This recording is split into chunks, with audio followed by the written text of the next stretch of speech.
Welcome to Burlap Teachers. Enjoy the video. In this video, I will explain how to play Fallout 3 on Windows 11. Fallout 3 is a beloved classic, but getting it to run smoothly on modern operating systems requires a few adjustments. First, ensure your graphics drivers are up to date.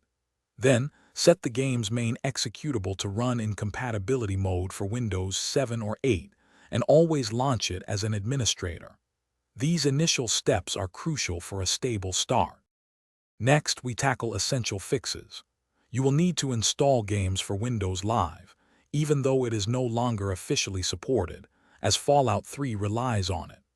Additionally, applying the unofficial Fallout 3 patch is highly recommended. It fixes numerous bugs and improves overall stability. If your computer uses integrated graphics, installing the Intel HD Graphics Bypass package can also prevent common crashes. For better performance, you will want to configure the game's settings.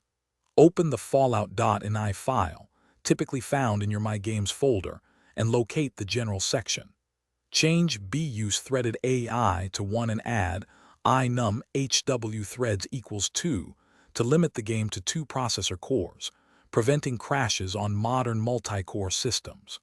Also, disable full-screen optimizations in the game's compatibility properties for smoother gameplay. Finally, if you encounter any persistent issues, there are a few troubleshooting steps. Always verify the integrity of your game files through your launcher like Steam to fix corrupted data. Temporarily disabling your antivirus or firewall might resolve launch problems.